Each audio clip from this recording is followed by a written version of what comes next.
Novel fanam के नाज़रीन को मोहब्बत भरा सलाम। अब तो मैं बातों बातों में फ़ोन पर इसकी किस भी कर लेता था, लेकिन इससे कभी कोई ऐसी बात नहीं की जिससे मेरी हवस ज़ाहिर हो। मैं कभी कभी इससे ज़िद करता था कि मैं तुम्हें मिलने से पहले एक दफ़ा देखना चाहता हूँ, तो वो कह देती थी कि जैसे ही कोई मौका मिलता है तो मैं आपको बता दूंगी। हफ्ते की सुबह इसने मुझे बताया कि आज मैं अपने मियाँ के साथ इनके गाँव जा रही हूँ। अगर तुम फैसलाबाद आ सकते हो तो आ जाओ, क्योंकि हमने बस स्टैंड के पास वाली दुकान से मिठाइयाँ खरीदनी हैं। तुम मुझे वहाँ देख सकते हो। मैंने कहा मैं ज़रूर आऊँगा। इसने मुझे अपनी कार का नंबर और रंग बता दिया और घर से निकलने के वक्त भी मुझे बता दिया और कहा कि मैं इस वक्त तक फ़ोन नहीं कर सकूँगी, आप थोड़ा इंतज़ार कर लेना अगर करना पड़े। मैं बहुत खुश हुआ कि इतने अरसे के बाद पहली दफ़ा इसे देखने का मौका मिला है। मैं तैयार होकर वक्त मुकर्रर से आधा घंटा पहले फैसलाबाद पहुंच गया। इस वक्त मेरे दिल की धड़कनें बहुत तेज हो रही थी और दिल जोर जोर से धड़क रहा था। मुझे अनजानी सी बेचैनी महसूस हो रही थी। मैं सोच रहा था कि पता नहीं कि वो कैसी होगी। जल्दी में इसने अपना तो बता दिया था, लेकिन वो मुझसे नहीं पूछ सकी थी कि वो मुझे कैसे पहचानेगी। लेकिन मैंने इसका हल सोच लिया था। जो वक्त इसने बताया था वो गुजर चुका था, लेकिन अभी तक वो पहुंची नहीं थी। जैसे जैसे वक्त गुजर रहा था मेरी बेचैनी में इजाफा हो रहा था और इंतजार का बढ़ता हुआ एक एक लम्हा मेरे दिल की धड़कनों और मेरी बेचैनी को बढ़ा रहा था कि अचानक मेरे सामने दुकान पर एक कल्टस आकर रुकी। इसका रंग नूरीन के बताए हुए रंग से मिलता था। इसकी ड्राइविंग सीट के साथ एक लड़की एक बच्ची के साथ बैठी थी। मर्द उतरकर दुकान में दाखिल हुआ। कार का नंबर मुझे नजर आ रहा था। मैंने थोड़ा आगे जाकर कार का नंबर देखा तो वही नंबर था। एकदम मेरे दिल की धड़कनें तेज हो गई और एक्साइटमेंट की वजह से मेरे जिस्म में हल्की सी लर्जिश आ गई। नूरीन ने अपना साइड वाला शीशा नीचे गिरा लिया था। मैंने फोन कान से लगाया और कार के पास गुजरते हुए मैंने कहा कि नूरीन कैसी हो, और एक तरफ जाकर खड़ा हो गया जहां से मुझे नूरीन का चेहरा साफ नजर आ रहा था। नूरीन बहुत ही हसीन थी। इसका रंग दोदिया सफेद और इसके नैन नक्श तीखे और बहुत दिलकश थे। इसके चेहरे का हुस्न, इसकी नशीली आंखें थी। इसका चेहरा गोल गाल फूले फूले से थे। वो ना ही बहुत स्मार्ट और ना ही बहुत मोटी थी। वो दरमियाने जिस्म की एक खूबसूरत लड़की थी। मैं खुद ठीक ही हूँ, लेकिन मेरी ये हमेशा से ही ख्वाहिश किस्मत रही कि मेरे साथ जिन लड़कियों की भी अंडरस्टैंडिंग हुई है वो सब की सब खूबसूरती में अपनी मिसाल आप थी। नूरीन ने मेरी तरफ देखा और मुस्कुरा दी। 4 से 5 मिनट वो वहां रुकी। इस दौरान हम एक दूसरे की तरफ देखते रहे। इसके मियाँ के आने पर वो वहां से चली गई। हमने एक दूसरे को देख लिया था। नूरीन मुझे बहुत पसंद आई थी। इसको देखकर अब इसे मिलने और इसे छूने की तड़प बहुत शिद्दत से दिल में घर कर आई। अगले दिन इनके घर मेहमान आए, जिस वजह से इससे बात ना हो सकी। उससे अगले दिन के 11 बजे के करीब इसकी कॉल आई। मुझसे कहने लगी कि गुलबाज, तुम बहुत प्यारे हो, बिल्कुल अपनी आवाज की तरह। आपको देखना अच्छा लगा। मैंने कहा नूरीन, तुम तो खूबसूरती में अपनी मिसाल आप हो।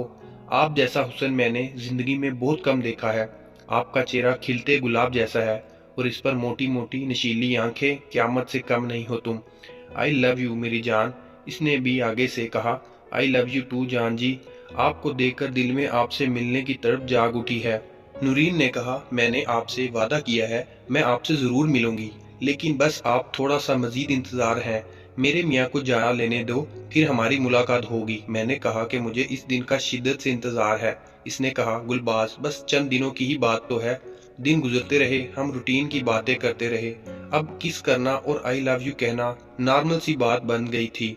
फिर एक दिन इसने कहा कि गुलबाज, संडे को मेरे मियाँ जा रहे हैं। आज से वो घर पर हैं और घर पर मियाँ से मिलने रिश्तेदारों का भी आना जाना लगा रहेगा। ऐसे में मैं आपसे बात नहीं कर सकूंगी, लेकिन आप परेशान मत होना। अब मैं अपने मियाँ के जाने के बाद ही आपसे बात करूंगी। मैं संडे का बेचैनी से इंतजार करने लगा कि जैसे ही इसका मियाँ जाएगा तो वो अपने जिस्म की भरपूर लत्फों के साथ मेरी बाहों में होगी और मैं इसके खूबसूरत जिस्म से सराब हो सकूंगा। आखिर इतना इंतजार करके संडे का दिन आन पहुंचा, जिस दिन इसके मियाँ ने सऊदी अरब रवाना होना था। मुझे उम्मीद थी कि वो आज रात मुझे कॉल करेगी। इसने मुझे मना किया था कि अब जब तक मैं तुम्हें कॉल ना करूं तुम मुझे कॉल ना करना। इस रात मैंने इसकी कॉल का इंतजार किया, लेकिन इसकी कॉल ना आई। मैं बहुत हैरान और परेशान था। کہ इसने कॉल क्यों नहीं की। दिल में अजीब अजीब ख्याल आ रहे थे कि इसने पता नहीं किस वजह से कॉल नहीं की। मैंने एक दो मैसेज भी किए लेकिन कोई जवाब नहीं आया। सोमवार का दिन आन पहुंचा और दोपहर हो गई लेकिन इसकी कॉल ना आई। मैंने काफ़ी सारे मैसेज किए लेकिन कोई रिप्लाई नहीं। मुझे कुछ समझ नहीं आ रही थी कि नूरीन कॉल क्यों नहीं कर रही।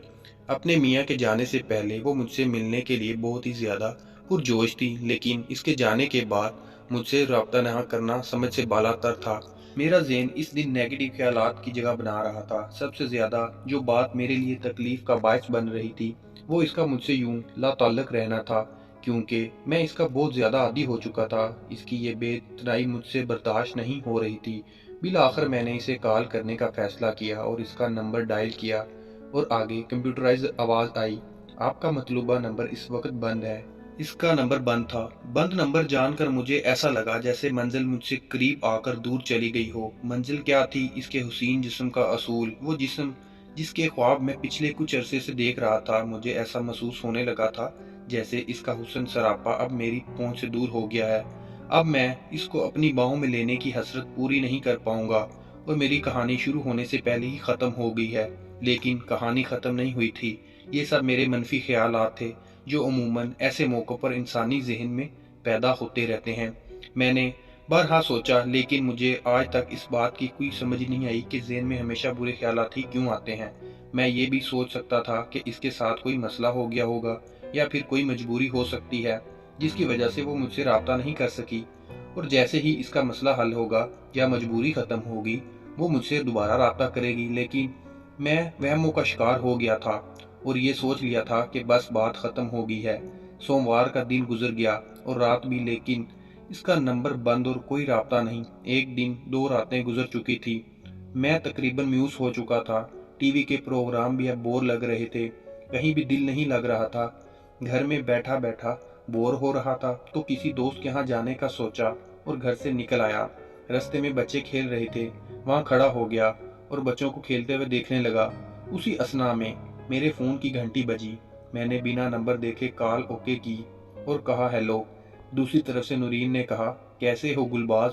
नूरीन की आवाज़ सुनते ही मेरे दिल की धड़कनें तेज़ हो गई और मेरे अंदर खुशी की लहर दौड़ उठी। मुझे ऐसे लगा जैसे मेरे मुर्दा जिस्म में ज़िंदगी की लहर दौड़ गई हो। इसकी आवाज़ सुनकर म्यूसी की जगह सरशारी ने ले ली थी और मैंने जवाब दिया, आपको क्या लगा मैं ठीक हूँ या नहीं। नूरीन ने कहा, नाराज़गी छोड़ो, अगर मुझसे मिलना चाहते हो तो फ़ौरन फैसलाबाद आ जाओ।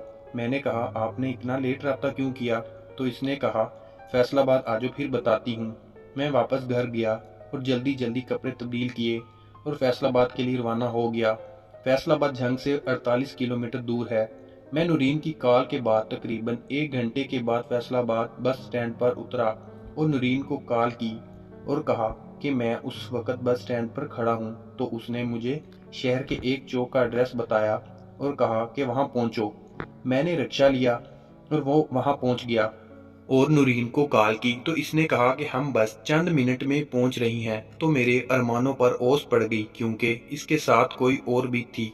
मैंने रास्ते में पता नहीं क्या क्या सोचा था। मैंने पहली मुलाकात के लिए बहुत कुछ सोच रखा था कि इससे क्या क्या बातें करनी है और क्या क्या डायलॉग मारने हैं, लेकिन अब किसी के सामने मैं ऐसी कुछ नहीं कह सकता। यूं पहली मुलाकात पर दिल की बातें दिल में ही रह जानी थी, लेकिन पहली मुलाकात की खुशी अपनी जगह थी। मैं वहाँ खड़ा इसका इंतज़ार करने लगा। तकरीबन 5 मिनट गुजरे होंगे कि एक तरफ से 2 नकाब पोश लड़कियाँ आ रही थी। मैंने सरसरी सी नज़र से इनकी तरफ देखा और दूसरी तरफ देखने लगा। वो मेरे पास आकर खड़ी हो गई और नूरीन ने कहा कि गुलबाज। मैंने मुड़कर देखा तो नूरीन अपने कज़न के साथ मेरे साथ खड़ी थी। मैंने कहा, अस्सलाम वालेकुम। दोनों ने बेहद वक़्त कहा, वालेकुम सलाम। और नूरीन ने कहा, आओ चलें। मैं इनके साथ चल पड़ा। मैं खुद को थोड़ा थोड़ा नर्वस महसूस कर रहा था। थोड़े आगे एक बर्गर शॉप थी, वो इसमें दाखिल हो गई। वहाँ कैबिन बने हुए थे और इनके सामने पर्दा लगा हुआ था। हम एक कैबिन में बैठ गई। स्टोरी अच्छी लगी है तो चैनल को लाइक करें, सब्सक्राइब करें। स्टोरी की तीसरी किस्त कल अपलोड कर दी जाएगी। शुक्रिया।